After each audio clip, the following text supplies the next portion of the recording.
Hi hello friends, welcome to Kodak cooking. இன்றைக்கி ஒரு சிம்பிளான ரெசிபி, ஆனால் ரொம்பவே ருசியாக இருக்கும். உங்கள் வீட்டில் அரைக்கீரை, முளைக்கீரை, மணத்தக்காளி கீரை எது வாங்கினாலும் இப்படி செஞ்சு சாப்பிட்டு பாருங்கள்.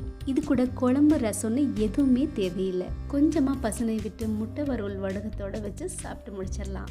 இன்றைக்கி நான் அரைக்கீரை 2 கட்டு எடுத்திருக்கேன். இது மாதிரி கொஞ்சம் கொஞ்சமாக கிள்ளி எடுத்துகிட்டு அந்த கீரையை நல்லா மண் இல்லாமல் ஒரு பாத்திரத்தில் போட்டு அலசி எடுத்துக்கோங்க. 2 முறை கூட தண்ணியில் நல்லா அலசி எடுத்துக்கலாம். இந்த கீரையை நான் மண் சட்டியில் செய்ய போகிறேன். 2 டேபிள் ஸ்பூன் எண்ணெய் விட்டுட்டு கடுகு, உளுத்தம்பருப்பு சேர்த்துக்கோங்க. இது கூடவே 2 வரமிளகாவை கிள்ளி சேர்த்துக்கோங்க. இடித்து வச்ச பூண்டு 4 சேர்த்துக்கோங்க. லைட்டாக வறுபட்டு வரட்டும். இது கூடவே ஒரு கைப்பிடி சின்ன வெங்காயம் இல்லாட்டி பெரிய வெங்காயம் பொடி பொடியாக கட் பண்ணி இது கூட சேர்த்துக்கோங்க. நம்ம போட்டிருக்க வெங்காயம், பூண்டு எல்லாம் நல்லா வதங்கி வந்ததுக்கப்புறம் நம்ம அலசி வச்ச கீரையை இது மாதிரி 1-2 கட் பண்ணிவிட்டு இது கூட சேர்த்துக்கோங்க. 7 நிமிஷம் தான் கீரை வேகணும். அதுக்கு மேலே கீரை வெந்துச்சு அப்படின்னா அந்த கீரையில் உள்ள சத்து எல்லாமே போயிடும். அதே மாதிரி கீரைக்கு நிறைய தண்ணி விடக்கூடாது. நான் அலசி இதில் போட்டிருக்க கீரையிலேருந்து இவ்வளோ தண்ணி விட்டுருக்க பாருங்கள். இது எல்லாமே சுண்டி வந்தாவே போதும். இப்போ கீரை நல்லா வெந்துருச்சு. இதுக்கு தேவையான கல்லுப்பு சேர்த்துக்கலாம். கீரை நல்லா வெந்ததுக்கப்புறம் கடைசியாக உப்பு சேர்த்துக்கோங்க.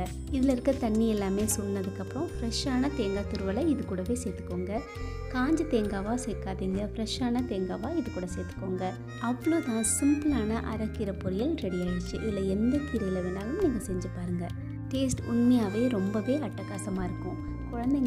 குழந்தைங்களுக்கு பருப்பில் சேர்த்து கீரை கடையல் கொடுக்குறப்ப அவங்க சரியாக சாப்பிட மாட்டாங்க. கீரையும் முழுசாக உள்ளே இறங்காது.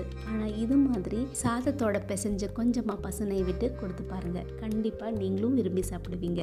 இது போலவே மணத்தக்காளி கீரையில் செய்யும் போது கொஞ்சம் கூட கசப்புத்தன்மை இருக்கவே இருக்காது. குழம்பு, புளிக்குழம்புன்னு வைக்கிறதுக்கு பதிலாக இது மாதிரி வித்தியாசமாக செஞ்சு சாப்பிட்டு பாருங்கள். இந்த ரெசிபி பிடிச்சிருந்தா உங்கள் ஃப்ரெண்ட்ஸ் அண்ட் ஃபேமிலிக்கு கண்டிப்பாக ஷேர் பண்ணுங்கள், லைக் பண்ணுங்கள், கமெண்ட் பண்ணுங்கள். நம்ம சேனலுக்கு மறக்காமல் சப்ஸ்கிரைப் பண்ணிடுங்க. பாபா.